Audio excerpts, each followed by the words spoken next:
Na msikilizaji, hii ni sehemu ya 4 ya simulizi hii nzuri kabisa ya I Am The System. Story nzuri sana ambayo of course sinaweza kukufanya ukawa kwenye hisia msisimko sana. Na sehemu tulioishia bwana, tumeelewa ya kwamba kumbe rais wa taifa ama mataifa fulani unakuta wanapangwa na watu ambao ni wenye nguvu.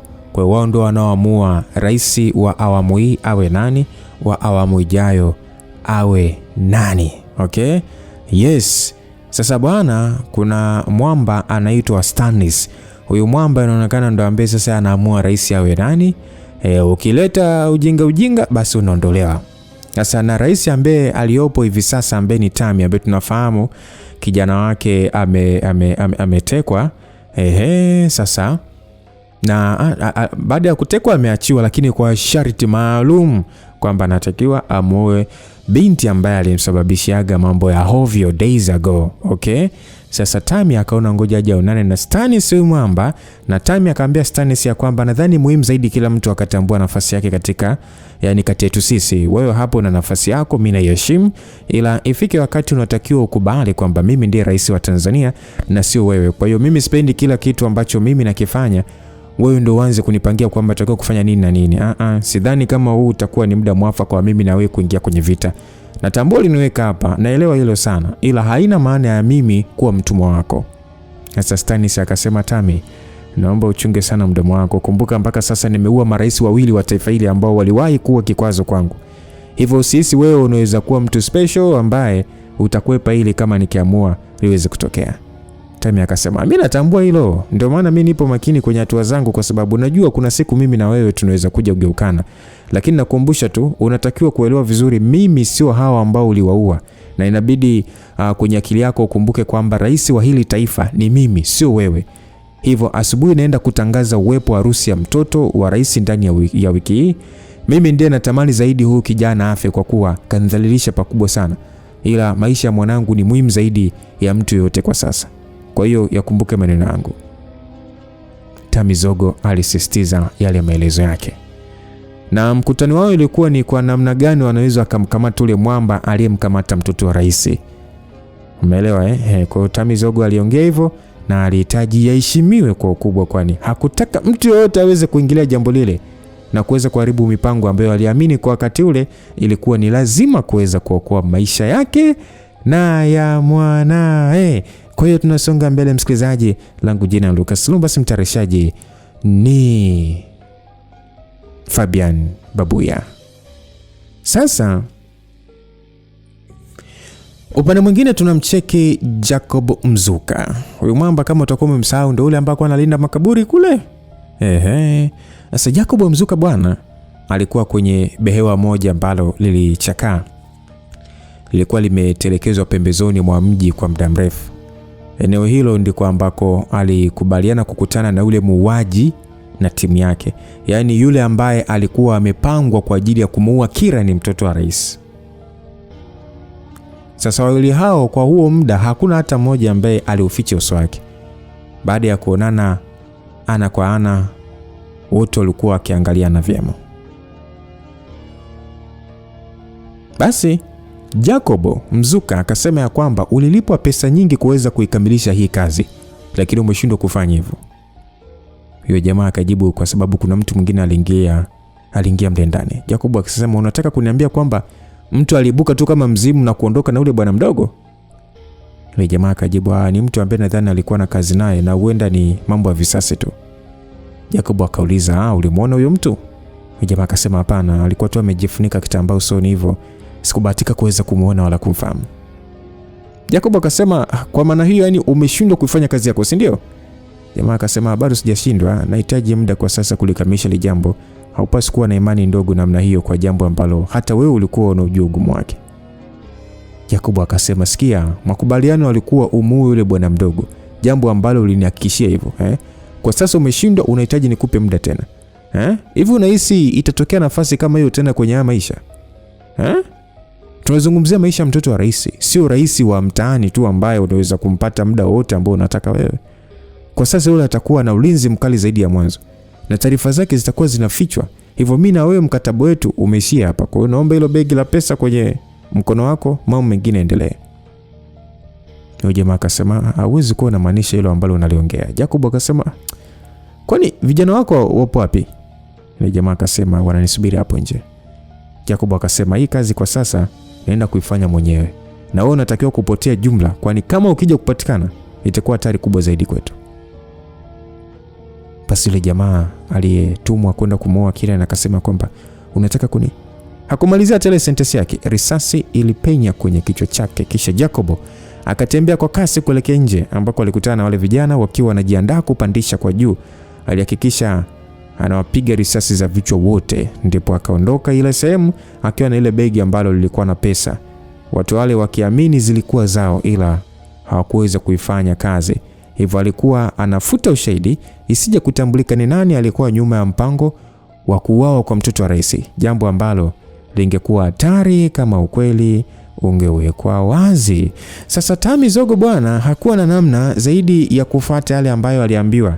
Hivyo alitangaza ya kwamba mwanae alikuwa amemchumbia mwanamke na ndani ya wiki hiyo ingefungwa ndoa ya wawili hao wapendanao, lakini sherehe hiyo ingehudhuriwa na watu wachache tu, japo ingeonyeshwa mubashara kila mtu aweze kushuhudia tukio hilo ambalo lilikuwa limebeba sehemu kubwa historia ya utawala wake. Sasa Rais Tami bwana alikuwa anaongea kwa akiwa na hasira ndani yake.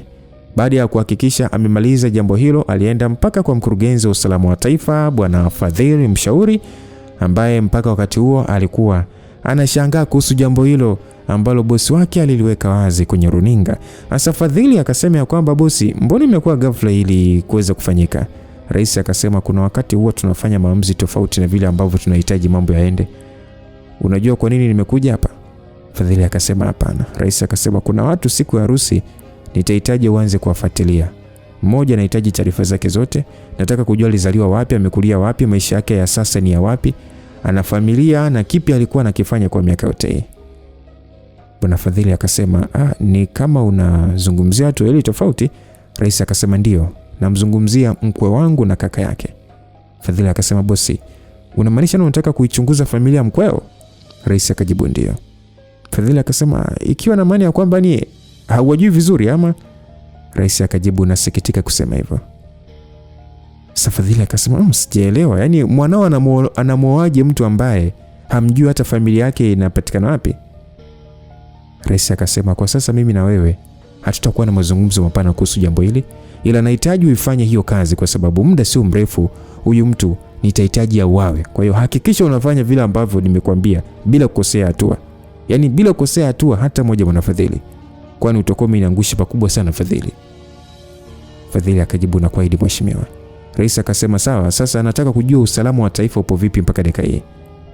Fadhili akajibu tunajaribu kumchunguza kila mtu. Tumewasiliana na idara ya mawasiliano, nao wanajaribu kuangalia kila simu ili kuona kama kuna vitu ambavyo havipo sawa tunaweza kuvipata. Ila mpaka muda huu hatujapata mtu yoyote kama mshukiwa wa lile jambo. Na kuna miili ya watu ambao wanaonekana kuwa wageni imekutwa nje kidogo ya mji. Rais akasema umesema miili ya watu? Fadhili akasema ndio mkuu. Rais akasema yani ukiwa na maana ya kwamba wameuawa ama? Fadhili akajibu ndio mheshimiwa. Rais akasema yani mmejua nani aliwaua watu hao? Fadhili akasema hapana, ila wanaonekana waliuawa na mtu mmoja. Rais akasema yani maana yake hawa ndio huenda ulikuwa wanataka kumuua mwanangu, si ndio? Fadhili akajibu tunahisi hivyo mheshimiwa. Rais akasema kwa hiyo yani wahusika walikodi watu kutoka nje kuja kufanya zoezi hili na baada ya kushindikana ndipo wakawaua hao watu ili kupoteza ushahidi. Hiki ndicho unajaribu kuniambia Bwana Fadhili, si ndio? Fadhili akasema ndio mheshimiwa. Rais akasema kwa hiyo maana yake mpaka sasa bado hatupo salama kwenye hili jambo Hivyo nahitaji uanze kazi mara moja. Pita kwenye mitandao ya kijamii, angalia mtu ambaye ananipinga, kamata. Kama kuna wale ambao watakuwa na athari zaidi, hakikisha hawarudi tena uraiani. Zunguka kwenye vyombo vya habari, hakikisha kwa kuwatisha au kuwahonga pesa waandike vizuri kuhusu jina langu. Hakuna habari yoyote ambayo inatakiwa kuruhusiwa kurushwa kuhusu mimi. Tengeneza makundi ya watu ya kutusafisha vizuri yatupambe na kutuona sisi malaika, lakini wale ambao wanajaribu kuniletea upinzani waandikwe kwa ubaya, watengenezewe hata kesi, na wale wenye tamaa za fedha waje kwetu. Kwa wale ambao wanajifanya wana roho ngumu, hakikisha wanategewa hata wanawake wazuri wanaingia kwenye mtego wetu ili wapewe kesi. Na baada ya hapo hakikisha kila siku unapoteza kila ushahidi ambao unanilenga mimi kwa ubaya, na taarifa za huyo mtu nazihitaji haraka kabla sijachelewa." Fadhili akajibu, "Sawa boss."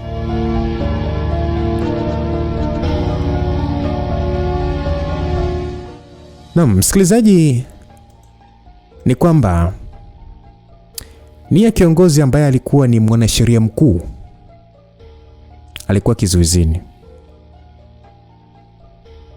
Alitishia kwamba mtoto wa rais angekuja kuuliwa siku moja, na wakati anaongea mambo hayo na rais ndipo wakati anaongea na rais mambo hayo ndipo rais alipokea taarifa ya kupotea kwa mtoto wake. Hivyo alimkamata kwa muda huo kwa sababu moja kwa moja aliona kama bwana huyo alikuwa anahusika kwenye hilo jambo, kwa kuwa haikuwa kawaida aongee kisha ndipo mambo hayo yaweze kutokea na kufanyika. Asa Tami Zogo alikuwa karibu na bwawa la kuogelea akiwa anaangalia majumba ya ikulu yalivyokuwa yamependeza wakati wa usiku. Ni sehemu ambayo aliigeuza kuwa kama kwake. Ni sehemu ambayo moyo wake ulikuwa unaipenda kupitiliza, na hakuwa tayari kuona anaondoka ndani ya eneo hilo kirahisi tu kisha kumwachia mtu mwingine, kwa kuwa ni sehemu ambayo ilimfanya kuwa na nguvu kubwa zaidi. Lakini mbali na hilo, ni sehemu ambayo ilimrahisishia maisha yake na kumfanya kuogopwa na watu wengi. Basi rais aliambiwa kwamba mwanasheria mkuu tumemweka kwenye chumba cha mahojiano. Rais alimalizia kinywaji chake na kumpatia chupa mlinzi wake, huku sasa akiwa amevalia pajama tu, akielekea huko kuongea na huyo bwana. "Bwana Nia, nataka nikukumbushe kitu kimoja Nia. Ukiwa baba hapa duniani, maisha yako yanakuwa hayana umuhimu kuyapa kipaumbele. Jambo la msingi zaidi kwako linakuwa ni familia yako, hususan watoto wako. Sasa kwa bahati mbaya zaidi hapa duniani, mimi kwenye ujana wangu wote nimepata mtoto mmoja tu pekee. Ni mtoto ambaye akili yangu yote huwa inawaza juu yake huwa inawaza juu yake, kwani siku nikimpoteza huyu najua sina mtu mwingine wa kuniita mimi baba. Ndio maana huwa siwi na huruma na mtu ambaye anacheza na maisha ya mwanangu." "Mheshimiwa, hicho ndicho unakuja kuniambia baada ya kunitumu mimi kuhusika na mauaji ya mwanao?" Hilo ni kosa ambalo naweza kulifanya likawa kubwa, ukatolewa kwenye nafasi yako na mwisho wa siku kaishia jela. Na ukauawa ukiwa huko ndani na hakuna mtu atajali bwana. Lakini mimi siwezi kufanya hayo kwa sasa."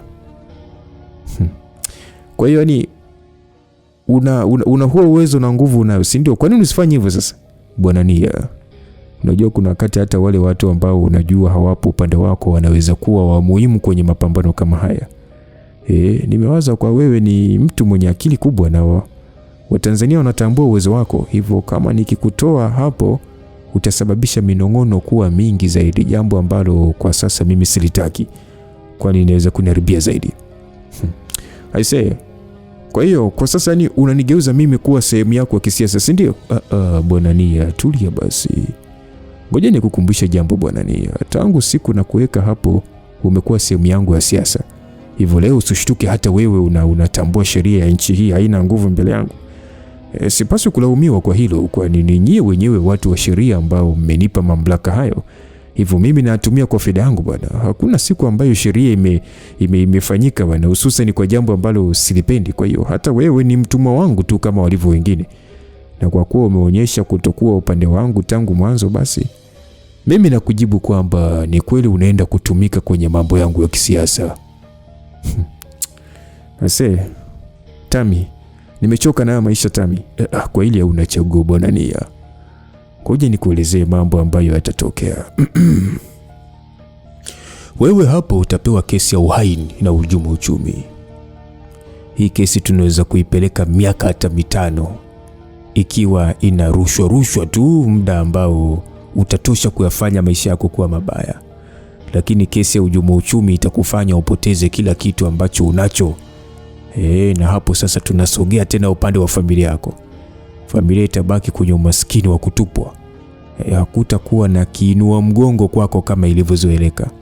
Familia yako hakuna mtu atahitaji mahali tena, na nitahakikisha hakuna sehemu wanaweza kuajiriwa ama kupatiwa kazi ya aina yoyote ile ndani ya hili taifa ama nje. kwani sifa zako mbaya zitasambaa kila sehemu. Kama baba, sina uhakika kama unataka mimi na wewe tufikishane huko, na ndio sababu ambayo itakufanya wewe uendelee kuwepo hapa na kuwa upande wangu mpaka nitakapoona inatosha wewe kuwepo hapo, ndipo nitafanya maamuzi mengine juu yako. Hivi kwa nini rais wa nchi unafanya hayo yote? Una nguvu na pesa ambazo umeiba za kutosha. Hivi kipi kinakufanya kuwa na tamaa ambayo haina kikomo namna hii? Bwana Nia, kwa sababu mimi nafurahia kufanya haya bwana.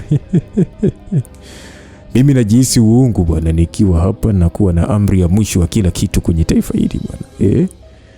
Sasa mimi nakuja upande wako wewe na jambo ambalo limenileta hapa. Kwanza mimi nataka ujue nimempata mwanangu. Ila sasa ninashangazwa na jambo moja tu. Wewe ulijuaje kama mwanangu atauawa?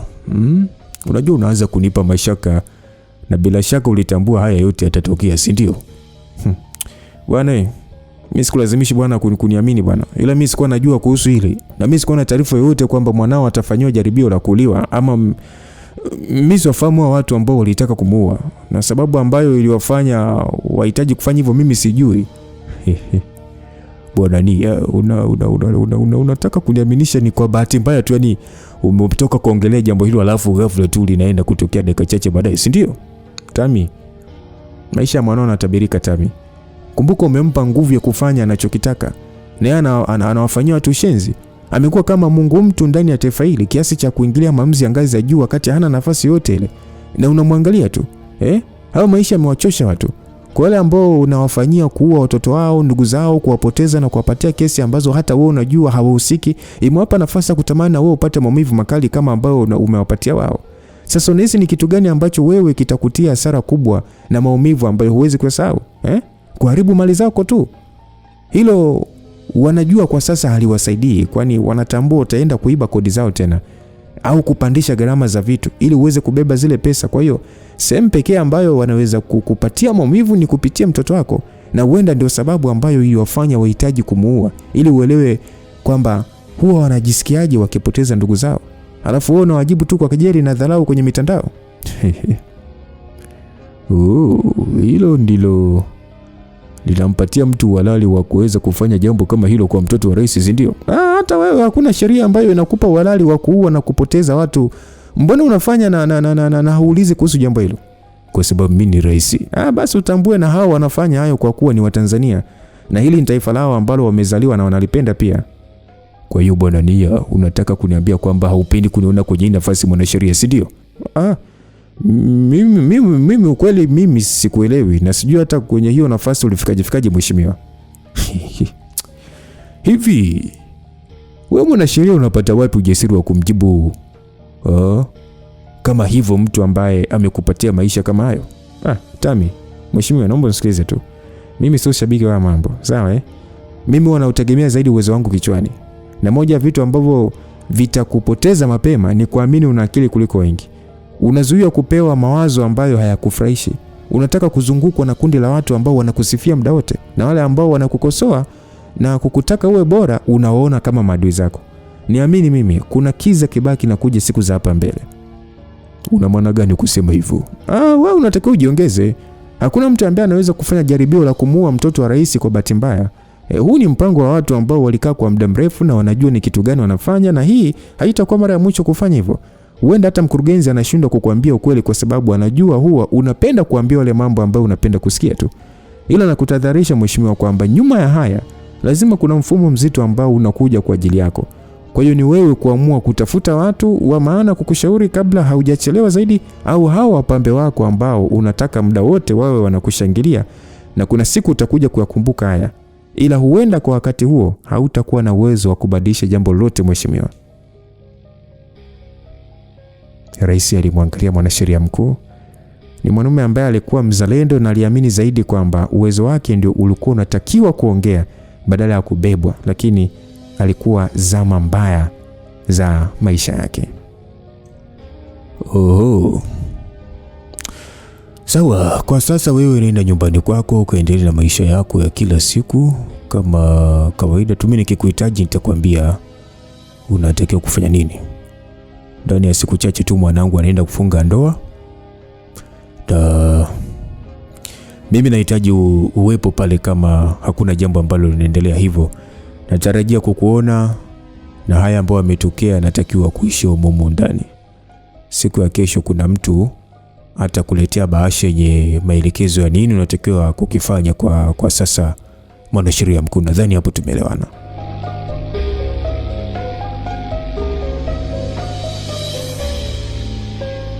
Na msikilizaji, Zahir Kifaru hakuwa sawa. Alipewa kazi ngumu ya kuweza kuzivunja ama kukivunja kiapo chake. Alipewa taarifa ya kwamba alitakiwa kuwa mwaminifu kwa rais wake na sio kwa katiba yake wala kwa wananchi wake. Msikilizaji, in case kama utakuwa umemsahau Zahir Kifaru, huyu mwamba ni mkuu wa majeshi. Kwa hiyo alipewa taarifa kwamba alitakiwa kuwa mwaminifu kwa rais wake na sio kwa katiba yake wala kwa wananchi wake.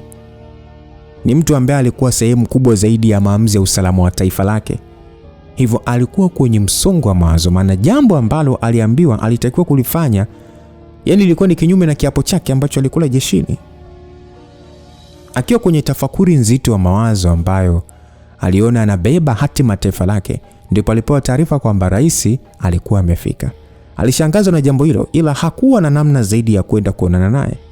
Baada ya kufika, alimpatia heshima yake Amiri Jeshi Mkuu. Mheshimiwa, hakukuwa na makubaliano yoyote ya mimi na wewe kuweza kuonana. Bwana Zahiri, usijali, nalitambua hilo. Sasa mpaka umekuja ghafla namna hii, lazima kuna jambo zito mheshimiwa. Ndio, nadhani ulisikia kuhusu kupotea kwa mwanangu Ya, nilipata taarifa hizo. Pole sana kwa hilo ambalo limekuta. Usijali bwana, nishapoa kwa sababu yupo salama. Naweza kujua ni kipi kilitokea? Alitakiwa kuuawa. Na nani tena? Na watu ambao hawanihitaji mimi kwenye nafasi. Unawajua? Hapana. Sasa kama walitaka kumuua na waliondoka naye, ulimpata vipi akiwa hai? Kuna mtu mwingine ambaye aliwahi kwenda kumwokoa pale. Nani, mlinzi wake? Hapana. Kwamba kuna mtu alijitolea tu kumsaidia mtoto wa rais kwa kumteka? Hilo ndilo jambo ambalo kwa mara ya kwanza hata mimi lilinipa maswali mengi na mashaka, ila baadaye nilikuja kuelewa baada ya kukutana na huyo mtu. Samani, yani unamaanisha nini kusema ulikutana na huyo mtu? Alifanya hayo kwa kuwa alitaka nikutane naye. Huyo mtu ni Mtanzania? Ndio. Sina imani kama kuna mtu kwenye hili taifa anaweza kufanya jambo la hatari kama hilo. Sasa kwa bahati mbaya zaidi ameshafanya, na ana vitu ambavyo anavitaka kwa lazima. Yaani anavihitaji kwako? Ndio. Mheshimiwa, mbona sikuelewi? Msikilizaji, rais alilazimika kumweleza kila kitu mkuu wa majeshi, ambaye alibaki anashangaa yale mambo kuwezekana kufanyika kwa rais wa nchi. Mheshimiwa, yani huyu raia wa kawaida ndiye amekupa we amri ya kufanya? Ya, ndio. Kwa hiyo Kiran amekubali kweli kuhusika na hilo jambo? Yule ni mwanangu, namjua vizuri sana, hivyo ni kweli alifanya hayo. No. Kwa hiyo mpaka upo hapa mheshimiwa, maana yake unahitaji msaada wangu. Ni nini unahitaji? Bwana Zahiri, najua wewe ni moja ya watu ambao hamvutiwi na aina yangu ya uongozi, na huenda kwenye moyo wako haujali au haunitambui mimi kama rais wako, ila hilo mimi alinisumbui kichwa. Bali kwa muda huu ikulu inatishiwa, hivyo nataka tuziondoe tofauti zozote ambazo zipo na tufanye kazi pamoja kwa ajili ya hili taifa. Mheshimiwa, unaona ipi? Nahitaji uandae kikosi maalum cha watu wasiopungua 6. Kuna hatari inaweza kuja hapa mbele, hivyo nataka nipate watu wa kuaminika ambao unaweza kuwategemea. Mheshimiwa, hicho kikosi naweza kujua unataka kukifanyia nini? Huyu mtu nahitaji kumtafuta na kumuua. Kumwacha mtu mmoja kwenye taifa kama hili kuanza kufanya yale ambayo anayataka, ni jambo la hatari sana. Mheshimiwa, unahisi itakuwa rahisi tu hivyo? Sasa ugumu uko wapi bwana Zahiri? Unajua mheshimiwa, mtu anakuja tu na kutaka mwanao amuoe mdogo wake ambaye wewe mwenyewe umekiri alishambuliwa na nusu auawe. baadaye umekutana naye tena bila hata kuvishirikisha vyombo vya usalama, jambo ambalo lingepelekea wewe kuuawa kama angetaka kufanya hivyo, lakini hakukuua bali akakuacha hai na kukupa chaguo la kutaka ufanye kitu ambacho anakitaka. Unahisi mtu wa hivyo anaweza kurupuka tu na kukufuata bila kuwa na mpango maalum nyuma yake? Bwana Zahiri, mbona sijakuelewa, ni mpango kama upi? Yaani una uhakika huyo mtu yupo mwenyewe? Mimi sijajua sasa. Ni nani hasa kwenye maisha ya kawaida? Kwa taarifa ambazo zipo mpaka sasa ni mwanasheria. Mwanasheria wa hapa Tanzania? Hapana, haishi hapa, nadhani alirudi kwa ajili ya hili tatizo la mdogo wake. Kwa hiyo huyo mdogo wake huyo umefuatilia historia yake vizuri? Ndio. Kwenye historia yake hakuna sehemu hata moja ambayo inaonyesha kwamba ana ndugu hapa duniani. Alafu ndipo ghafla tu anatokea mtu wa hivyo akidai ni kakake. Ndio. Mheshimiwa, unahisi hii ni bahati mbaya mheshimiwa ama? Bado mimi sijajua bwana. Labda kuna jambo lingine unanificha mheshimiwa? Amesema baada ya hapo nijiuzuru kwenye nafasi yangu. What? Yeah. Alisema kama siwezi anilazimishi, ila baada ya hao wawili kuoana tutakaa kuzungumza kwa lazima. Kwa hiyo mheshimiwa, huyo mtu ndiye, yani ndo alikwambia hivyo, si ndio? Ndio. Na mpango wako ni upi sasa mheshimiwa? Mimi nataka baada ya hapo nimuue tu. Umesema maisha ya mwanao yanategemea uhai wake. Sasa utamuua vipi? Mimi nasubiri hii harusi ipite ndipo nianze kumfuatilia vizuri, ambapo kama nikifanikiwa kupata dawa ambayo inaweza kumsaidia mwanangu, mimi natakiwa kumuua haraka. Ndio maana nahitaji kikosi kutoka kwako. Mheshimiwa, na kama mambo yataenda kinyume na vile unataka wewe itakuwaje? Mimi sidhani bwana kama utaruhusu mambo yaende kinyume na matarajio yangu bwana CDF. Kwa nini lakini? Mimi sina uhakika kama naweza kufanya mambo vile unataka wewe mheshimiwa. Unajua kuna miongozo ambayo inaniongoza mimi kufanya maamuzi yangu, na siwezi kutoa watu kwa sababu tu wewe unataka iwe hivyo na kwa maslahi yako binafsi. Kumbuka hapa unazungumzia maisha ya watu ambayo yanaweza kupotea pasipo na sababu za msingi. Hilo jambo nitajaribu kulifikiria kisha nitakupa mrejesho. Bwana Zahiri, samani, haya maneno unaniambia ni mimi ama? Mimi nadhani hapa tupo wawili tu mheshimiwa. Yaani nakupa agizo unaniambia utafikiria?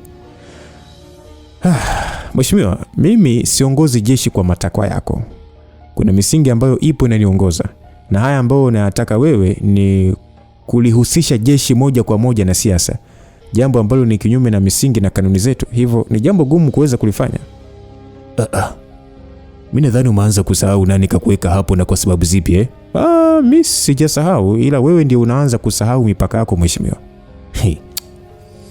Bwana CDF, unatamani kumuona mwanao akimaliza maisha yake uzeeni na familia yake bila shaka? Usilitegemee sana jeshi ukahisi unaweza hata kuthubutu kunipindua hapa nilipo, kwa sababu unajua vyema mgawanyiko ambao upo huko ndani haukupi hiyo nafasi, kwa sababu bila hivyo mimi na wewe tunaenda kuwa na matatizo makubwa. Na unaelewa watu ambao wapo nyuma yangu hawana cha kupoteza, hususan mtu anapoonekana kutotimiza kile ambacho kilimfanya kupata nafasi yake kwa mara ya kwanza. Sawa mheshimiwa, nitafanya hivyo. Mimi nataka tu ukumbuke ya kwamba siku zote mbwa mzuri ni yule ambaye anajua nani anamlisha. Hivyo anajifunza namna ya kumheshimu yule ambaye anamlisha, lakini kuna mbwa wengine huwa wanaanza kujisahau dakika za mwisho na kuhisi wanajilisha wenyewe, wanasahau wafugaji wao. Mimi sitegemei kusikia jambo lolote tena kutoka kwako bwana CDF au kwa mtu yote, jambo ambalo litaenda kunikera, hususan kwa nyakati kama hizi ambazo mimi nahitaji mambo yangu yote bwana yawe sawa bila vipingamizi. Basi msikilizaji, mjadala ulifungwa hivyo. Alikuwa anaenda kufanya alichoambiwa kwa kupenda au kutokupenda. Na of course mkuu wa majeshi aliuma meno kwa hasira kali, ila hakuwa na namna.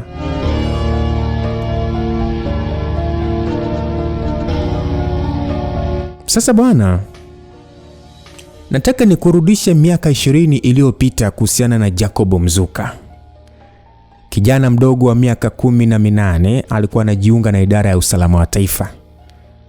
Alikuwa ni mmoja wa wale vijana ambao walifanikiwa kusoma na kuishia kidato cha 4 tu pekee, na maisha yao hayakuwapa nafasi ya kuweza kuendelea na masomo. Sasa baada ya kumaliza masomo yake, maisha yake yalikuwa ni misukosuko mingi sana baada ya kuishi maisha ya shida na mama wa kambo ambaye alikuwa akimtesa vilivyo.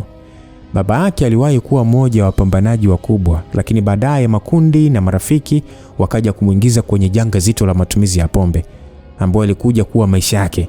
Hivyo sasa hakukumbuka tena kama alikuwa nalo jukumu la kusaidia mtoto wake aweze kutimiza majukumu yake. Hali ambayo ilimfanya kijana huyo sasa kuweza kutumia muda mwingi zaidi na mama wa kambo ambaye alikuwa akimtesa kiasi kwamba nyumbani kwao akawa anapaona kama jela ambayo ilikuwa inatembea. Sasa baada ya muda mrefu kupita, alikuwa amechoka na yale manyanyaso ambayo alikuwa anayapitia. Sasa aliamua kumuua mama yake wa kambo kwa kumpiga na tofali kwenye kichwa chake mpaka akafa. Kabla ya kufanya tukio hilo, alikuwa ni kijana makini sana ambaye kichwa chake kilikuwa kinafanya kazi sawa na mashine. Alikuwa ni mmoja ya wale vijana ambao walijaliwa kuwa na hesabu kali sana pamoja na uelewa mkubwa sana wa mambo. Hivyo hakuwa anakurupuka kwenye kila jambo ambalo alikuwa analifanya. Maisha yake yalikuwa ni magumu kwani baba yake hakuwa anamjali na mama yake wa kambo alikuwa anamtesa. Hali ambayo sasa ilimfanya kuanza kuuza magazeti ili awe anatengeza kipato. Kwa hiyo biashara yake haikuwahi kuwa nzuri kupata wateja, lakini kila siku hakuwa anakosa pesa kutoka kwenye ile biashara yake. Kuna bwana mmoja ambaye alikuwa akipita mara nyingi kwa kuchelewa sehemu ile na kununua magazeti yote. Hali ambayo ilimzoesha kijana yule sasa hata asipokuwa na mteja hata mmoja kuweza kumsubiri yule mteja wake wa siku zote. Yalikuwa ni mazoea ya wawili wale kufanya ile biashara mpaka siku ambayo alimuua mama yake wa kambo. Alikamatwa haraka na kupelekwa rumande akiwa anasubiri uchunguzi ufanyike ili apelekwe mahakamani. Sasa jambo la kushangaza ni kwamba alikaa kwa siku 4 tu mle ndani kisha akaachiwa huru. Ilimshangaza baada ya kuambiwa kesi yake ilikuwa imeisha. Sasa elimu yake ya kidato cha 4 ilikuwa kubwa kumjulisha ile hali haikuwa ya kawaida. Hakuna muuaji angeweza kuachiwa kirahisi namna ile, tena bila hata kupelekwa mahakamani. Licha ya kuwa na maswali mengi kwenye akili yake, ila hakuzubaa pale kituoni. Aliondoka kwa kutimua mbio akiwa haamini yale ambayo yalitokea, na akaenda kuketi kwenye jiwe moja umbali kadhaa kutoka sehemu ambayo ilipita reli ya treni. Basi aliambiwa ya kwamba sikulaumu kwa ambayo umeyafanya, huenda haukuwa na namna. Jambo ambalo linanisikitisha ni kuwa umezaliwa kwenye ulimwengu wa kishenzi ambao umekufanya uyachukue maamuzi magumu kama yale ukiwa kwenye umri mdogo kama huo. Msikilizaji, sauti ilisikika, sauti upande wake wa kulia kutoka kwa mtu ambaye alikuwa amempa mgongo, huku akiwa sasa anavuta sigara taratibu na kufanya moshi wake kuelea hewani. Kusasa mhusika akiwa anaona raha kwa hali kama ile kuweza kutokea. Aliangalia kila upande, ila alitambua pale walikuwa wawili tu na hakujua kama mtu yule alitangulia kufika au alifika wakati yeye akiwa amejinamia akiwaza yale yote ambayo yalikuwa yamefanyika. Asa akiwa anaendelea kutafakari juu ya yale yote ambayo yalikuwa yanaendelea, ndipo bwana yule aliweza kugeukia upande wake. Alitaka kukimbia baada ya kugundua alikuwa ni yule mteja wake wa magazeti ndiye aliyekuwa pale. Sasa yule mteja wa magazeti akasema ya kwamba wewe bado ni mdogo sana. Una haki ya kutokuwa na imani na wanadamu ambao ndio kwa mara ya kwanza unakutana nao kwenye maisha yako, hususan ni mtu kama mimi. Ila pia sio uamuzi mzuri kutaka kunikimbia mimi kwa sababu sina uhakika kama una sehemu nyingine ya kuweza kwenda. Sasa Jacob akasema kwamba umejuaje kama nitakuwa hapa? Yule bwana alitabasamu baada ya kusikia swali kutoka kwenye kinywa ambacho kilikuwa kinatetemeka. Yule mteja wa magazeti akasema kwamba kwa sababu mimi ndiye nimekutoa kule rumande. Jacob akasema wewe? Jamaa akajibu ndio. Jacob akasema mimi ni muuaji, yani imewezekana vipi kunitoa kirahisi tu hivi na kwa nini unitoe? Yule mteja wa magazeti akasema kwa umri wako una miaka zaidi ya 35 kuendelea kujifunza namna ulimwengu ulivyo. Kama utafanikiwa kuishi kwa muda mrefu, basi utajifunza mengi zaidi na utakutana na mengi ya kukushangaza. Ila hili hata sio moja ya hayo mambo. Unatakiwa kuwa imara zaidi ya sasa na sio kujua sababu za mimi kukutoa na imewezekanaje kufanya hivi. Jambo la msingi ni kipi unatakiwa kwenda kukifanya kwa sasa. Jacob akajibu, sijakuelewa. Yule mteja wa gazeti akasema kwamba hauna mtu mwingine kwenye maisha yako sasa hivi zaidi ya wewe mwenyewe. Jacob akajibu, ninaye baba yangu. Yule mteja wa gazeti akasema, hata kama angekuepo, una hakika angekubali kukupokea baada ya kugundua umemuua mke wake tena kwa makusudi? Yakobo akasema, yule mwanamke alikuwa akinitesa mimi kila, akaambiwa tulia kijana, umesikia baba yako alikuwa anajua hayo. Ama alikuwa ajui? Na hata kama alikuwa anajua, aliwahi kujali? Yakobo akajibu hapana. Yule jamaa akasema, sasa kipi kinakufanya uhisi angekuelewa kwa sasa? Yakobo akajibu, angenielewa tu, kwani ni wakati uliopita. Yule jamaa akasema, yani wewe umekaa rumande kwa siku 4 ndipo nikaja kukutoa. Unatarajia nini kimetokea kwa hizi siku 4 na baba yako mzazi hajaja hata kukuulizia wala kugombeza kwa kumuua mkewe? Basi Yakobo alibaki kimya akiwa hana cha kuongea. Yule jamaa akasema ya kwamba ni kwa sababu baba yako amekufa. Yakobo akasema, hapana, babangu. Akamwambia, tulia, baba yako alijinyonga baada ya kukuta mkeo amekufa. Ndio maana nimekuambia hauna familia mpaka sasa wala mtu yote hapa duniani. Basi Yakobo alinyanyuka na kutaka kuondoka, lakini alitulia baada ya yule mtu kuendelea kuongea. Yule mtu akasema kwamba unataka kwenda jela maisha yako yote kwa kesi ya mauaji? Yakobo akajibu ya kwamba babangu hawezi kufa alafu nisiende. Yule mtu akasema kwamba sasa alishazikwa, na hata kama angekuwa hajazikwa usingeenda tena kwake. Yakobo akauliza, kwa nini iwe hivyo? Yule jamaa akasema, kwa sababu wewe sio sehemu ya hayo maisha tena. Yakobo akauliza, yani ukiwa unataka kumaanisha nini? Yule jamaa akasema, kwa sasa jukumu la maisha yako linaenda kuwa chini yangu. Kijana Yakobo alibaki akiwa ameduaa, asielewe dunia ilikuwa inajaribu kumwambia kitu gani kwa wakati ule. Sasa yule jamaa akasema kwamba kwa umri wako ni sahihi kutokunielewa. Mimi na wewe tunaondoka wote leo hii. Yakobo akasema, hapana, siwezi kwenda mahali na mtu ambaye simjui, bali natakiwa kubaki hapa kwa sababu ni nyumbani. Yule jamaa akasema, hivi bwana mdogo, hivi unajua umetokaje rumande? Yakobo akajibu ya kwamba wewe ndio umenitoa na sijui sababu za kunitoa. Yule jamaa akasema, jamii yako itajua wewe ulijiua ukiwa rumande, na hadithi yako kwa hawa watu itaishia hapa. Hivyo hawatakiwi kujua kama ulitoka. Ndio maana umeachiwa usiku ili usionekane. Yakobo akasema, lakini bado nipo hai. Yule jamaa akasema, wewe unahisi mimi silijui hilo? Hivi kwa akili yako, kwa muda wote huu ambao nilikuwa nakuja kununua magazeti, ulisi mimi napoteza muda wangu kununua magazeti ya udaku yale mtu kama mimi? Yaani ulisi kabisa, yani kwa wadhifa kama nilivyokuwa naonekana ninaonekana ni mtu wa kufuatilia udaku? Yakobo akauliza, kwani wewe ni nani? Yule jamaa akajibu, yes, ni swali zuri, ila muda ambao umeuliza swali hili sio sahihi Yakobo. Hivyo nifuate, kuanzia sasa unaenda kuwa na maisha mapya tofauti na haya. Yakobo akasema, hapana, siwezi kwenda mahali na mtu ambaye simfahamu, unaweza kuniua. Yule jamaa akasema, bwana mdogo, yani ningetaka ufe ningekuacha ukafie jela huko kwa wanaume, lakini hata muda huu hapa nikiamua naweza kukuua tu. Wewe unahisi kwa nini sijafanya hivyo? Afu tunaendelea kupoteza muda tu hapa bwana. Kuna watu wanaweza kukukuta, hususan ambao hawakutakiwa kujua kama bado upo uraiani, alafu kwa kuna tatizo lingine hapa. Basi yule jamaa alimeza mate kwa hofu. Hakuwa na sehemu ya kwenda, na hakuhitaji kwenda na bwana yule ambaye baadaye alianza kujua alikuwa akimfuatilia kwa muda mrefu. Lakini hata hivyo hakuwa na chaguo lingine zaidi ya kuongozana naye, maana ndiye alionekana kuwa msaada wa pekee kwake kwa muda ule. Sasa Yakobo alisafirishwa kupelekwa kwenye jiji la mbali, sehemu ambayo hakuwahi kufika kwenye maisha yake, na huenda hakuwahi kufikiria hata siku na moja angekuja kufika huko. Sasa baada ya kufika huko, matarajio yake yalikuwa tofauti na kile ambacho kilienda kutokea. Alikuwa na uzoefu wa kutosha kwenye uuzaji wa magazeti, hivyo alifunguliwa kijiwe kikubwa cha uuzaji wa magazeti na kupewa maelekezo ya mambo ambayo alitakiwa kufanya akiwa pale. Kila siku alitakiwa kuangalia shughuli zote ambazo zilikuwa zinaendelea ile sehemu ambayo alikuwepo. Kila tukio alitakiwa kulikariri kwa siri kubwa bila mtu yeyote kuweza kumshtukia.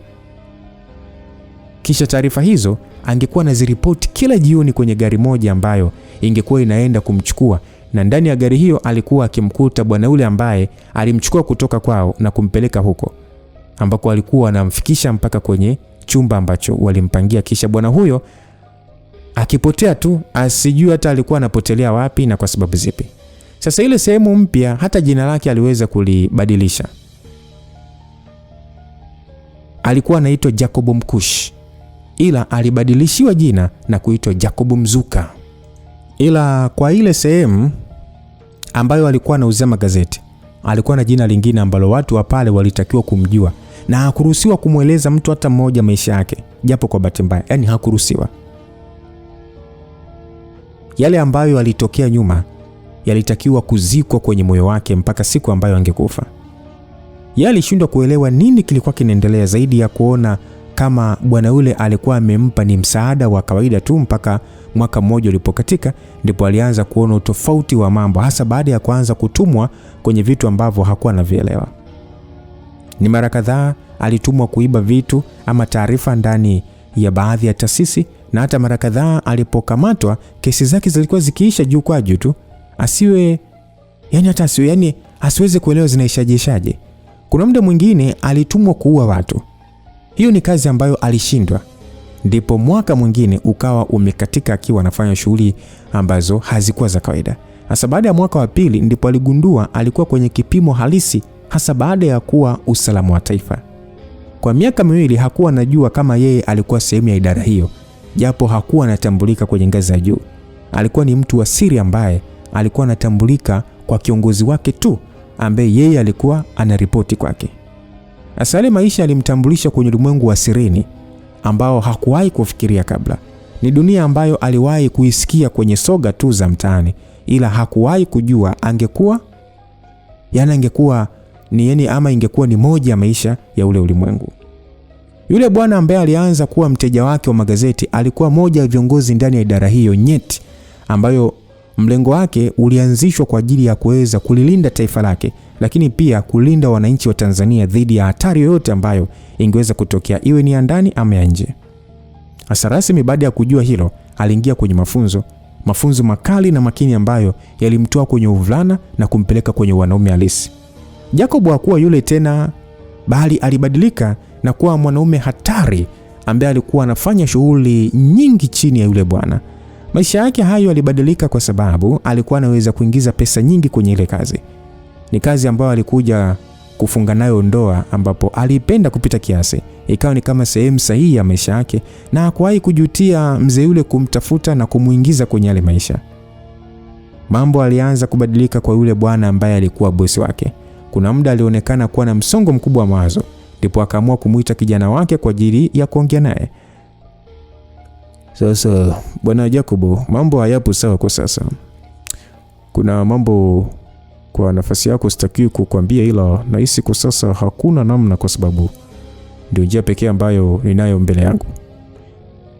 Bosi, sikuelewi, yani kuna shida gani? Nchi inaenda kwenye hali ya hatari, alafu mimi sina uhakika kama tutafanikiwa kuiokoa. Bosi, ukiwa na maana ipi? Ni kwamba mkurugenzi ametusaliti. Mkurugenzi? Yani mkurugenzi wa usalama wa taifa ama? Ndio. Kivipi bosi? Hili taifa linaenda kuingia kwa baadhi ya watu ni ameridhia kuweza kuwasaidia. Yes. Tanzania inaenda kuwa mali ya watu kadhaa. Jumla na hawa watu ndio watakuwa na kauli ya mwisho. Bosi, kwa nini nafanya hivyo? Mimi sijajua maidio nini. Hivyo kuanzia sasa mambo yanaenda kuwa tofauti na mwanzo. Kuna hatari yoyote juu yako bosi? Ndio, mimi naweza kufa muda wote ule. Bosi, sikia. Unataka kunisikiliza kwa umakini, kwa sababu hatuna muda mrefu wa mimi na wewe kuongea kuhusu haya.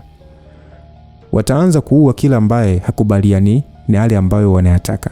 Na mimi ni mmoja wa watu ambao wanatakiwa kuniua, kwa kuwa nimegoma kuwa sehemu ya kumwaga damu za watu wangu ili kumpa mamlaka makubwa rais ambaye sijui ni nani wamempanga kuliongoza taifa hili. Na kuanzia sasa Tanzania hakutakuwa na kuchaguliwa rais, bali rais atakuwa ameteuliwa tu, yani anateuliwa tu. Watakuwa wanafanya uchaguzi kama gelesha tu, ila kuna watu ambao watakuwa wanaamua nani na nani waongoze nchi. Sasa kwa haya ambao anaenda kutokea, watu kama mimi kuendelea kuwepo, maana yake nitakuwa kikwazo kikubwa. Kazi zao kufanikiwa yani zitakuwa ni changamoto sana. Kwa naweza kuwatumia watu wangu kuzuia jambo hilo, na hawataki makosa kama hayo yaweze kufanyika.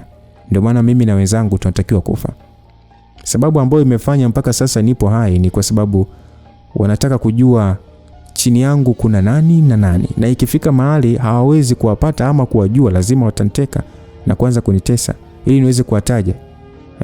Jambo ambalo ni gumu kukataa ikiwa watanikuta nikiwa hai. Sasa nikisema nijiue mwenyewe, kuna siku watakuja kuwapata tu na watawaua wote. Hivyo natakiwa kuwatoa sadaka vijana wangu 14 na wewe pekee ndio unatakiwa kuwa hai.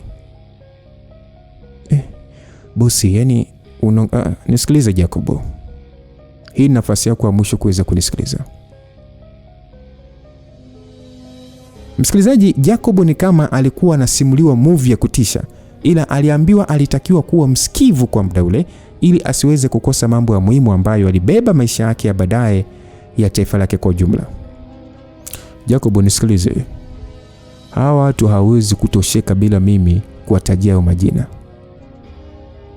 Kwa nini naweka majina hayo 14? Kuna kipindi niliwahi kuhisi haya yanaweza kuja kutokea. Na ninajua huwa hawapendi kuacha ushahidi nyuma. Ushahidi wa kila kinachofanyika. Hivyo wangetaka watu wote waje kufa ili wawe na uhakika na usalama wao. Na ndipo hapo ambapo wewe uliingia ndani ya huu mchezo. Nilihitaji kitokea mambo yakafanyika kwa namna hiyo, basi niwe na sehemu ya kutokea. Ndipo nikaamua kutafuta mtu ambaye angekuwa mtu wangu wa siri, ambaye hakuna mtu atajua kuhusu uwepo wake, ili aje kuwa msaada kwa baadaye. Wewe hapo upo ndani ya idara, lakini jina lako kule halipo, ni kivuli tu. Siku akija kufuatilia watakutana na kivuli tu. Hivyo hawatajua kama ni nani anakaa kwenye ile nafasi. Ila hiyo itawafanya kuja kujua kuna mtu alipona. Ila ni muda mrefu utakuwa umepita. Kwa hiyo utakuwa umeshafikia hatua kubwa kufanya yale ambayo unatakiwa kufanya. Hivyo kwa sasa wewe ndiye mtu pekee kwenye kikosi changu ambaye utabaki hai Jacobo. Kuishi kwako kuna umoja wa watu ambao upo na wana mpango wa kuja kulifanya taifa hili kuwa sehemu bora zaidi. Wanaitwa wabarikiwa. Hawa ndio sehemu salama ya taifa hili kwa miaka ya baadaye. Kwa sasa hakuna kitu watafanya kwa kuwa hawana hiyo nguvu, ila kwa miaka ya baadaye watakuwa wamejijenga, ambapo unatengenezwa mfumo wa kuja kuingiza watu wetu huko ndani ya serikali, ambao wataenda kuvuna taarifa nyingi za mfumo huo ulivyotengenezwa. Kisha baadaye wataleta mrejesho wa nini tunatakiwa kufanya. Na hawa miongoni mwao kwa baadaye atakuja kupatikana rais ambaye atakuja kuirudisha taifa kwenye hali yake. Ila ikishindikana kufanya hayo yote, basi hapo italazimika kutumia mabavu kuitoa serikali iliyopo madarakani. Ila njia ya mabavu ya moja kwa moja ni hatari, maana hao mabwana wana nguvu ya dola. Nakwambia haya mambo ya siri kwa sababu wewe ni mtu ambaye nakuamini kama maisha yangu yalivyo. Kwa hiyo nina imani utanienzi kwa kuwa mzalendo kwa kila jambo Jacobo. Mimi sitakuwepo, ila roho yangu itakuwa inaona kila ambacho kitakuwa kinaendelea kuhusu wewe. Boss, hatuna muda wa kusubiri. Chini ya siti ya nyuma ya gari yako kuna bahasha ambayo inakupa maelekezo uende wapi, ukutane na nani na ufanye nini. Nenda kabla hujatambulika. Basi Jacobo alikuwa njia panda, msikilizaji, huku akiwa na maswali mengi ya kumuuliza bosi wake, lakini muda haukufaa tena. Alisukumwa na kutakiwa kwenda. Kikweli alijisikia vibaya kuona bosi wake anaenda kufa huku akiwa hana uwezo wa kumsaidia. Na hakuna namna zaidi ya kuondoka eneo lile haraka. Na wakati ule alihisi kama kuna watu walimzingira bosi wake, huku yeye akiwa kwa mbali ambapo hakuna mtu hata mmoja alifanikiwa kumwona. Hivyo ndivyo maisha ya Jacob yalivyobadilika na kuingia kwenye dunia nyingine, msikilizaji, ambayo huenda bado hakuwa amejiandaa kuweza kwenda nayo. Jacob alikurupuka kutoka kwenye kumbukumbu nzito ya maisha yake ya nyuma, akiwa yupo nje ofisi kubwa ambayo aliambiwa anatakiwa kufika kwa ajili ya kuonana na mtu maalum. Alizama kwenye mawazo mazito na ya mbali kuhusu kule ambako alitoka. Historia ya maisha yake ya mwanzo haikuwa ya kuvutia, lakini hakutaka iishe kwa namna hiyo. Alitamani kuwa miongoni mwa wale mashujaa ambao wangekumbukwa zaidi kwenye kizazi chake. Hasa baada ya kuwa memba wa kundi la wabarikiwa kwa muda mrefu, aliambiwa bosi mkuu wa watu hao alikuwa anahitaji kumuona. Halikuwa jambo la kawaida, kwani wengi ndani ya kundi hilo hawakuwa wakimfahamu wala hawakuwahi kubahatika kukutana naye hata siku na moja. Hivyo alikuwa na hamu kubwa sana kuweza kumfahamu bosi huyo. Alichukuliwa na bwana mmoja ambaye alikuwa amevaa suti safi. Walipandisha ngazi mpaka juu ya ghorofa ambako waliingia kwenye ofisi moja. Akaanza kukaguliwa na mashine na vitu vyake akaviacha pale, kuanzia mkanda, simu na saa.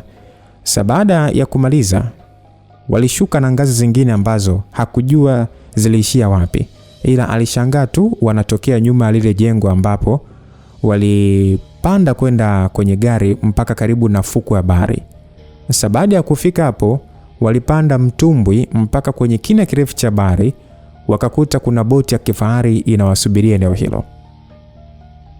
Usiku ulikuwa tulivu, upepo ulikuwa unapiga kwa mbali na kufanya kuwe na baridi kiasi ambayo haikuwa inaumiza, hivyo kwake mazingira yalikuwa safi.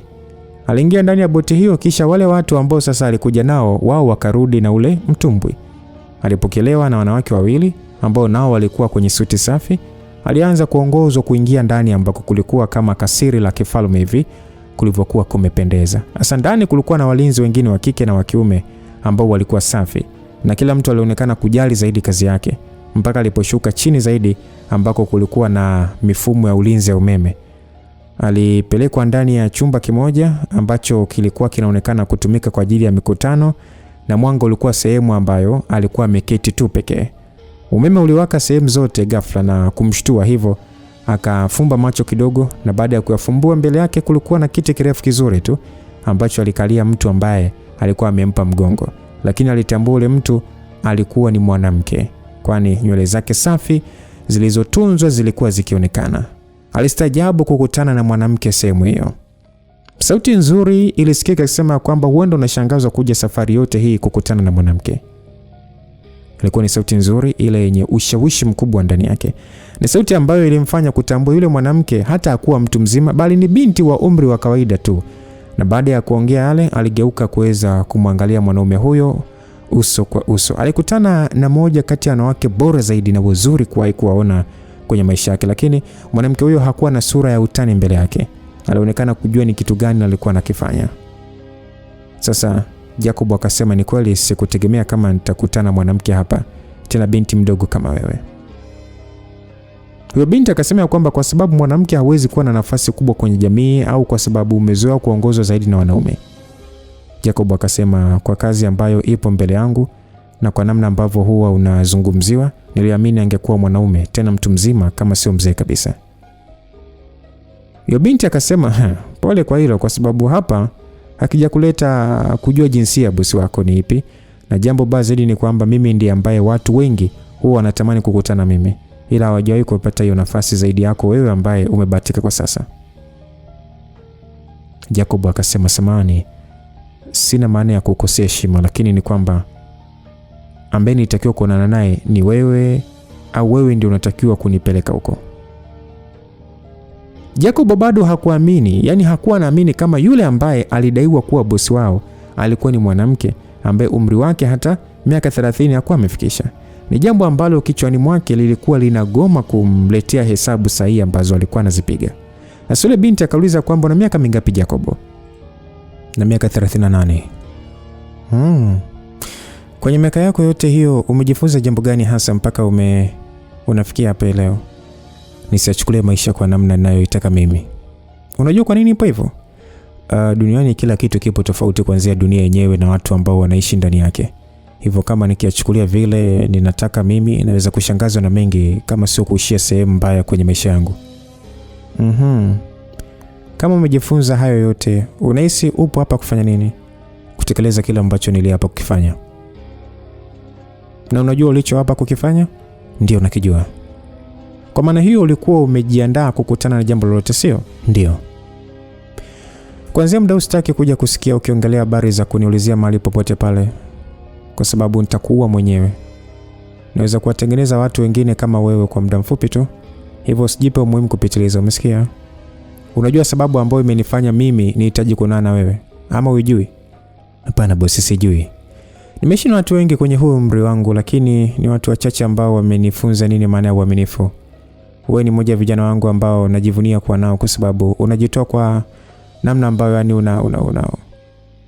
yani ni kama unajitoa kwa ambao unayafanya na ni muaminifu. Ndio maana nimekupa hii nafasi ya kuja uketi na mimi leo kwa masaa 24 ambayo tunatakiwa kuongea mambo ya msingi na sio kuanza kuiwazia sura yangu au jinsia yangu, wala kutaka kujua sababu za mwanamke mdogo kama mimi kuwa sehemu kubwa ya nchi kama hii.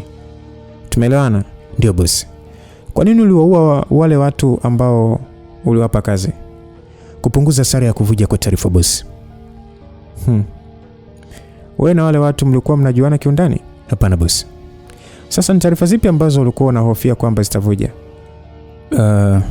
Sikuona sababu ya uwepo wao, wala lazima wangepatikana ingekuwa hatari, kwani wangeanza kuhojiwa na kuna mwanya hata mdogo ambao ungewapa nguvu dola kuweza kuanza kutupata. Siku nyingine hakikisha kichwa chako kinafikiria zaidi ya pale. Ulifanya kosa kubwa sana kuweza kuwaua wale na kuacha ile miili ile sehemu. Umewapa uhakika serikali kwamba kweli sisi tupo na hatukutaka kuacha ushahidi wowote. Hivyo nguvu itakuwa kubwa ya kwanza kututafuta. Samehe sana boss. Mimi sipendi mwanaume mzima kama wewe kuanza kulilia msamaha. Badala yake nataka usije ukarudia tena kufanya yale ambayo uliyofanya. Hilo ndilo jambo la msingi ambalo unaweza kulifanya kwa sasa. Sawa, nimekuelewa boss. Tuarudi kwenye mpango wa kazi. Nadhani una taarifa za mzee Damas na Luck kuuawa, si ndio? Ndio. Nataka uchukue nafasi ya mzee Damas. Nafasi ipi ya boss? Kuna wakati jitahidi kuwa msikilizaji zaidi kuliko kuuliza maswali. Sawa boss. Utakuwa ndiye hazina wa Barikiwa. Msikilizaji bibie alitulia na kuweza kumeza mate akiwa anamwangalia kwa makini Jacobo. Najua majina ya hawa watu watatu ambao hawa watu wanawatafuta, wewe huwajui, ni kweli? Ndio boss. Sasa miongoni mwa hawa watu mmoja ni Deep State ambaye alifanikiwa kuishi. Wakati ambao waliamini wameua wote, kuna moja bado yupo hai. Na huyu ndio ana taarifa za ndani zaidi ambazo ni za muhimu kuhusu sisi. Hivyo jukumu la usalama wa maisha yake na ukabidhi wewe hapa sasa hivi. Nitakuwa tayari kuwapoteza wale wengine wawili, lakini sio huyu. Huyu anatakiwa kuwa kwenye nafasi kubwa zaidi ya serikali kwa sasa. Na kwa muda huu ukiwa nyuma yake na mtu ambaye anatakiwa kusaidiana naye kwenye kazi hii yupo serikalini tayari. Unazungumzia nani boss? Mwanasheria mkuu. Amefanyaje?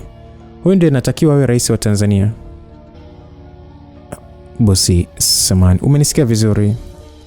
Nahitaji mwanasheria mkuu ndio awe rais wa Tanzania. Na huyu mtu ambaye nimekupa jukumu la kuweza kumlinda ndiye atatakiwa kuwa makamu wa rais wa Tanzania. Bosi, mwanasheria ni sehemu ya hawa tu. Kama ikitokea kazi yetu ikienda vyema, hakutakuwa na umuhimu wa yeye kuwa pale, kwani ataturudisha ambako tumetoka. Najua ambayo anaendelea ndani. Mwanasheria mkuu sio sehemu ya hawa watu kwa sababu hayupo nao. Na kwa sasa wanamtafutia kesi waweze kumbambikizia. Na baada ya hapo watamfunga.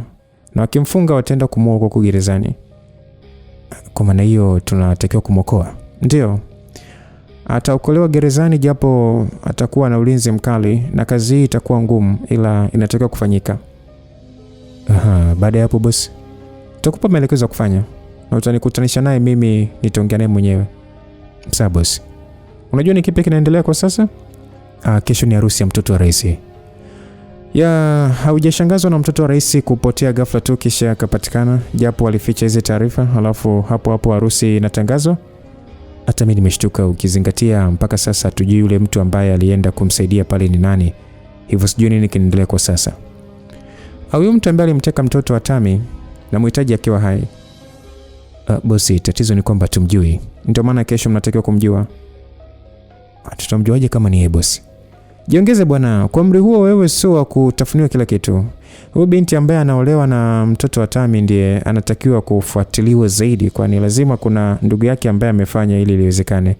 Nimefuatilia hatua ambazo zinaendelea ni kwamba Kiran alimchezea binti mmoja akataka na kumuua, lakini jaribio lake alikuzaa matunda. Hivyo yule binti alipona. Sasa hapa ndipo sijaelewa nini kimeendelea mpaka binti yule, mpaka binti yule anaenda kuolewa na mtoto wa rais.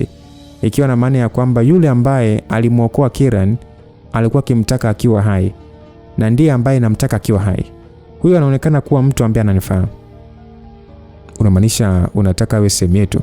Fanya ile ambayo nimekuagiza hapa. Baada ya kesho nahitaji muweze kunipatia majibu ya kwamba huyo mtu ni nani, nijue sura yake, kisha huko mbele nitamalizana naye mwenyewe. Akiwa anataka kuongea, mwanamke yule alifuatwa na walinzi ambao walimtoa pale kwenye kile kiti na kushika begi yake ndogo, akapotelea nao ndani zaidi ya ile sehemu. Jacobo alibaki ameduaa. Hakuwa anaamini kama yeye aliishia sehemu kama ile. Yule mtu ambaye alikuwa anaogopeka mno ndani ya umoja wao alikuwa ni mwanamke, tena mrembo sana. Hakuelewa iliwezekana vipi mrembo kama yule kuishia kuwa kwenye nafasi kubwa kama ile ya maamuzi. Akiwa anaendelea kuwaza, ndipo kuna watu walimchukua kwenda kumpa maelekezo kamili juu ya nini alitakiwa kwenda kukifanya hiyo siku ya harusi ya mtoto wa rais.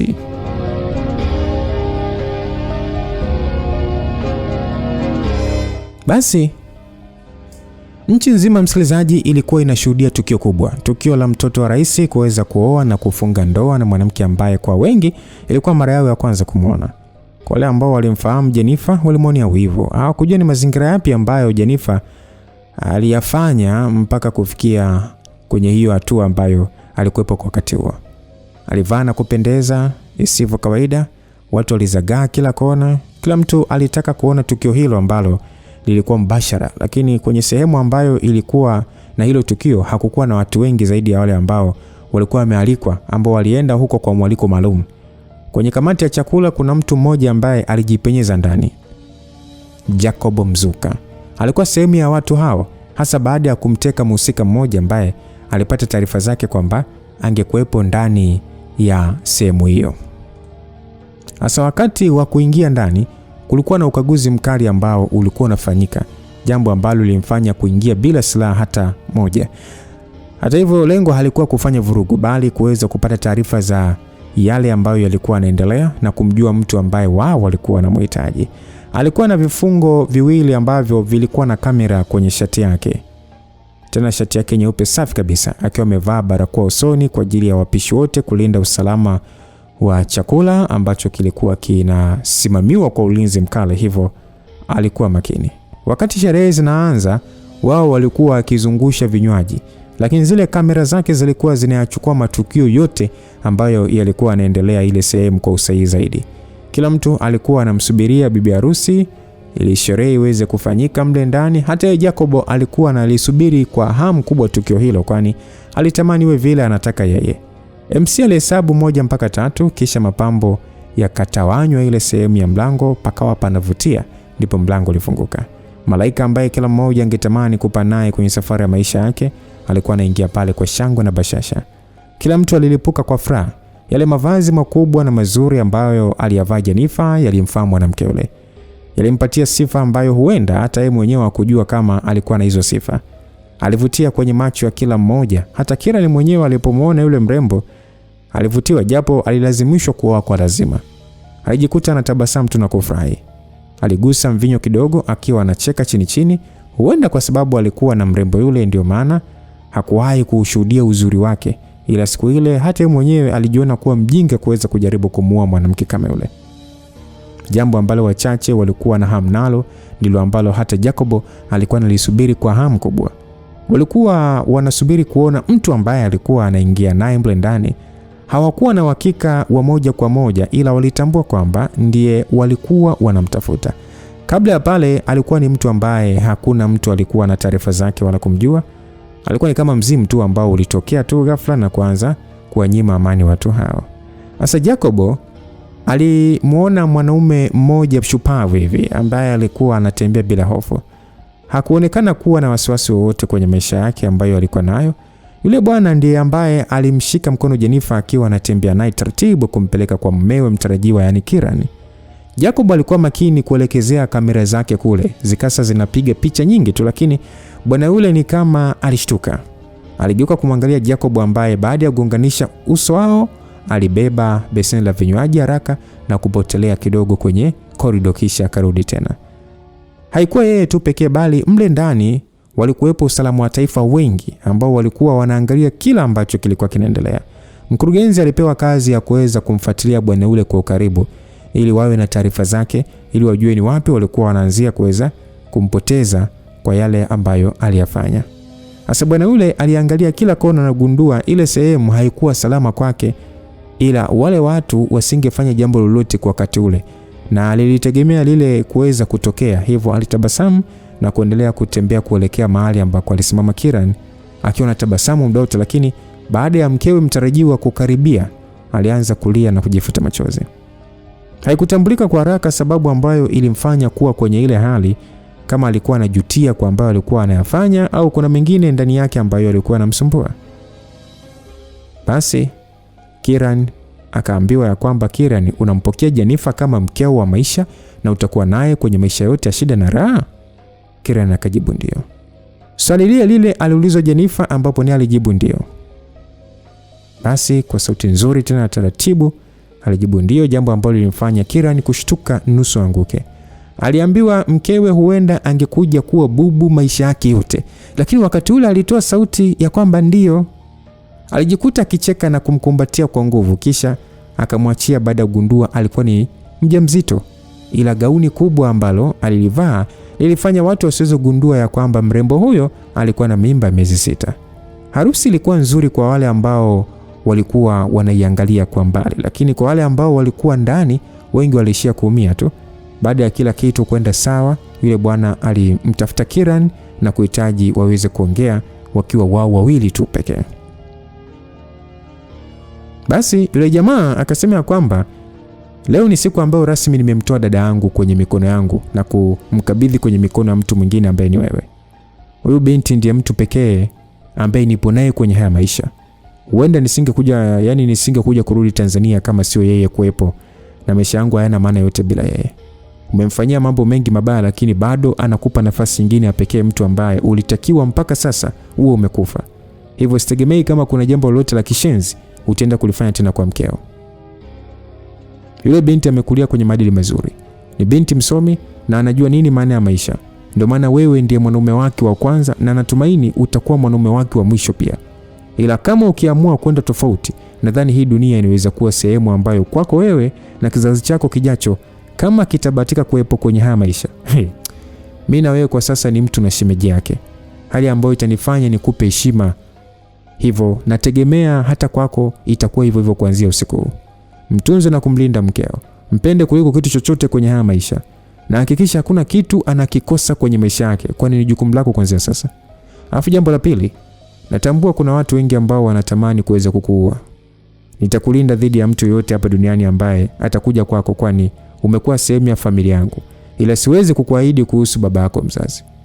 Mzee wako ana namna moja tu pekee ya kuweza kuwa hai. Na hiyo njia pekee ya kuweza kuwa hai ni kujiuzuru tu. Jambo ambalo sina uhakika kama yupo tayari kuweza kulifanya. Kwa hiyo baada ya haya mimi nitawasiliana naye, kama hatakuwa tayari naweza kuwa adui yake mkubwa zaidi. Lakini usisahau pia wewe ndiye unatakiwa kumlinda mkeo dhidi ya baba yako, kwani anaweza kumtumia kama udhaifu kwangu. Jambo la tatu, watu ambao walitakiwa kukuua wewe hawataacha, kwani wanaona ndio njia pekee ya kumuumiza baba yako na kumfanya alipe kwa yale ambayo amewafanyia. Na hata ndani leo hapo, japo nina uhakika hakuna kitu anaweza kukifanya zaidi ya kutaka tu kunifahamu mimi. Walikuwa natamani kujua ni nani ambaye alikuokoa wewe, na leo amefanikiwa kunifahamu kwa sura. Hivyo nategemea watanitafuta muda wote kuanzia sasa. Na mimi nahitaji niweze kukutana nao, wanipe sababu ya kunihitaji. Kwa hiyo unatakiwa utambue hawa nao wanahitaji baba yako aweze kufa. Kwa hiyo nataka nikupe tahadhari mapema kwamba kwa muda huu unatakiwa kukaa mbali na baba yako. Na kwa lolote ambalo litatokea kuanzia sasa, ujue ni baba yako ndiye ambaye alihitaji haya aweze kufanyika. Kwa hiyo nikutakia usiku mwema bwana shemeji. Kiran hakupewa nafasi ya kuongea jambo lolote zaidi ya kuwa msikilizaji tu pekee. Alipewa tahadhari ambayo alitakiwa kuishi nayo kwa muda ule, kwani ingekuwa hatari kubwa kwake kama asingezingatia yale ambayo alikuwa ameambiwa. Hivyo chaguo lilikuwa ni lake kuamua nini anakitaka kwenye maisha yake na kipi hakitaki.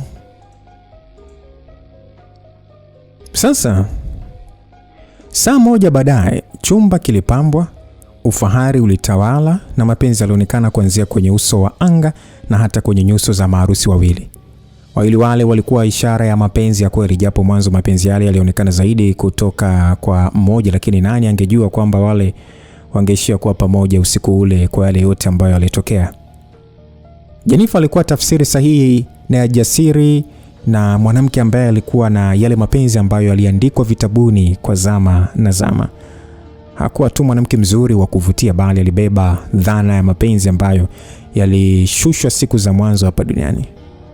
Kiran alikuwa ameketi chini kwenye kona moja ya kile chumba akimwangalia mkewe ambaye alikaa kitandani akiwa anamwangalia. Nguvu, madaraka na pesa vilimpa kiburi na jeuri. Vilimfanya kuamini yeye alikuwa kila kitu kwenye maisha ya mwanadamu. Aliamini anaweza kufanya chochote na mahali popote. Hali hiyo sasa ilimfanya kuishi bila kuwaza ya kwamba kulikuwa na kesho ambayo ilimsubiri. Yale maisha ndio yalimpa yeye nafasi ya kuishi atakavyo. Aliua watu na kuharibia maisha mengi. Alihusika kwenye ubakaji na kubambikizia watu kesi. Alipora mali za watu na wake za watu kadri alivyohitaji yeye. Na ambaye angejaribu kuhoji, alipewa rafiki na risasi. Uhai ukabebwa kwa lazima bila mhusika kupenda. Hakuishia hapo tu. Ni yeye ambaye alimuumiza mrembo huyo na kumpiga risasi ya koromeo, lakini ajabu ni mrembo huyo ambaye alihitaji yeye awe hai. Ni yeye ambaye alifanya kaka yake akaenda kumwokoa kwenye zile nyakati za mwisho za kuwa hai, ambapo alikata tamaa ya kuishi tena. Haikuishia hapo tu. Jennifer kwa uzuri wake alikuwa na uwezo wa kutoa mimba yake na kwenda kuolewa na mwanaume yote wa hadhi ya juu hata nje ya nchi, lakini bado alimpa msamaha kwa kuamini duniani kila mtu alikuwa anastahili nafasi ya pili. Kiran alikuwa anawaza yote hayo. Uchungu kawa unamjia kwa ukubwa zaidi. Hakuona kama alikuwa binadamu ambaye alistahili kupewa nafasi ya dhahabu kama hiyo na huyo mwanamke. Alijiona kuwa kama shetani mbele ya dunia. Ndio maana akawa analia, anaogopa hata kumwangalia mkewe wala kumfuata kwenye kile kitanda. Jennifer alitembea taratibu akiwa uchi bila nguo. Alitembea na tumbo lake hivyo hivyo, akienda kukaa karibu na mumewe na kumkumbatia. Sasa Kiran akasema kwamba nisamehe mke wangu. Mke wangu, mimi naomba unisamehe sana. Unajua nisamehe kwa kuwa mwanaume ambaye sina hata sifa ya kuwa mbele yako na kukuita mke wangu. Mimi niliishi maisha ambayo yalinisaulisha kwamba mwisho wa siku mimi ni binadamu wa kawaida tu ambaye nilizaliwa na kuna siku nitakuja kufa. Niliamini mimi ni kila kitu na naweza kufanya lolote na kwa yeyote bila kupata madhara yote yale. Sijui kama utakuja kunisamehe kwa hili, ila nakiri nimekosea sana na kwenye kile kitabu cha dhambi jina langu halitakiwi kuja kufutwa. Nastahili kuteseka kwa maisha yangu yote ambayo yamebaki hapa duniani. Msikilizaji, mwanaume alikuwa anajieleza kwa uchungu mkubwa. Kukutana na bwana yule na mambo ambayo yalifanyika kulimpatia elimu kubwa ya maisha ya mwanadamu na siku zake ambazo anakuwa hai. Na maisha ambayo yalimkumbusha kuna siku hata kuwa na vile ambavyo anatambia. Ataishije? Nani atakuwa rafiki kwake? Naelewa kwamba sio mtu mbaya, ila ni maisha tu ya babako ndio yalikufanya kwa vile. Shida haikuwa kwako, bali malezi ambayo ulipewa tangu ukiwa mdogo ndio alikuwa haribu. Kama ningejua wewe ni mtu mbaya kwa asili, basi nisingekupa nafasi ya pili na wala nisingeruhusu hiki kiumbe kukua kwenye tumbo langu. Kakangu hajawahi kumsamehe binadamu yote ambaye amenigusa, hata kwa kibao tu.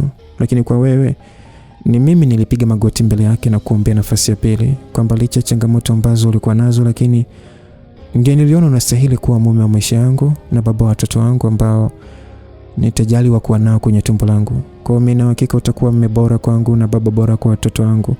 Ndio maana nikakupa nafasi ya pili, mume wangu. Ni maneno mazito na matamu ambayo wanaume wengi walikuwa wanaishia kuyasikia kwenye tamthilia ya kuigiza, lakini yeye alikuwa anayesikia kutoka kwenye kinywa ambacho kilikuwa na sauti nzuri na tamu ya kuvutia masikioni. Kwa hiyo mkewe alimfuta machozi na kumsogeza kwake. Alimsogezea midomo na midomo yao ilikuwa imegusana. Mashuka aliona wivu, dunia mapenzi litawala. Chumba ikawa ni sehemu bora zaidi kwa ajili ya wawili hao kuidhinisha rasmi ndoa yao na kumkuza mtoto ambaye alikuwa tumboni kwa wakati ule.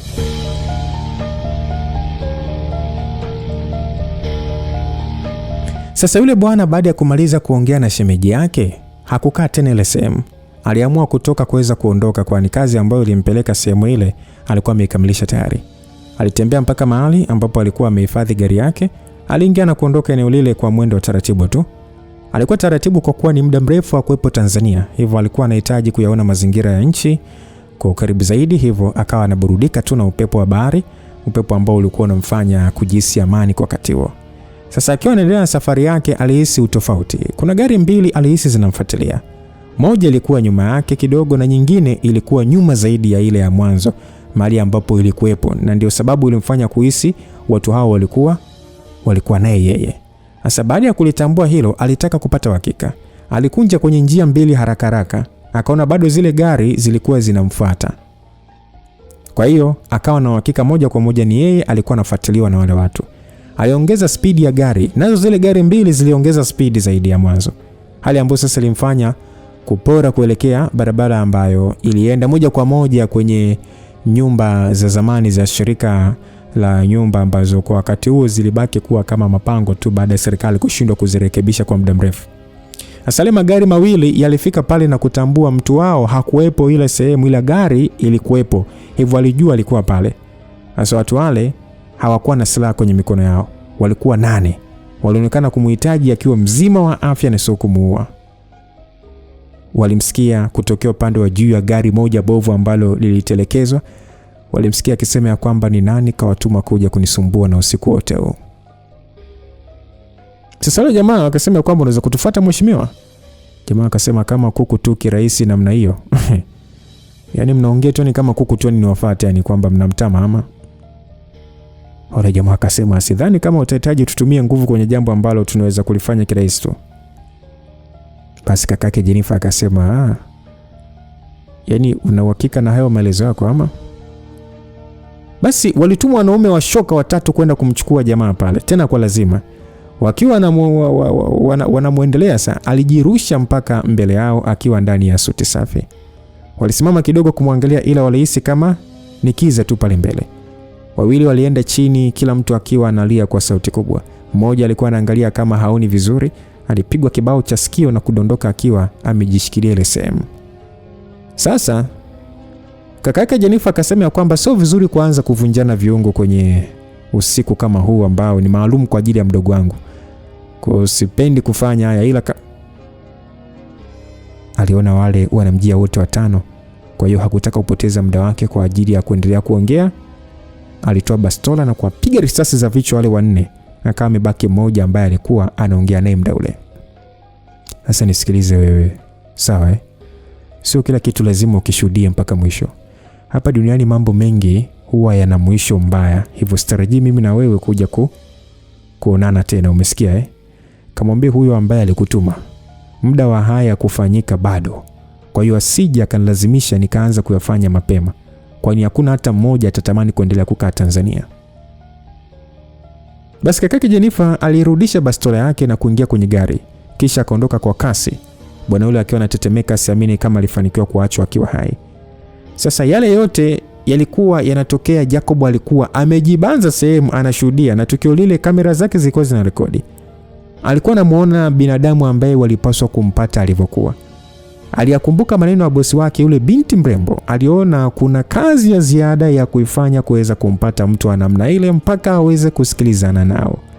Hakutaka ushahidi wa kuendelea kuwepo pale, hivyo naye aliweza kuondoka kabisa na kurudi makao makuu, kwani kwa siku hiyo kazi ambayo alitakiwa kuifanya alifanikisha kwa asilimia kubwa sana. Sasa msikilizaji, ni sehemu ya 4, tukutane sehemu ya 5 kuendelea kufahamu yote ambayo yataendelea kwenye hii story tamu kabisa ya I Am The System, story iliyoandaliwa na Fabian Babuya na kusimuliwa nami Lucas Lumbas. God be with you till we meet again. Bye bye.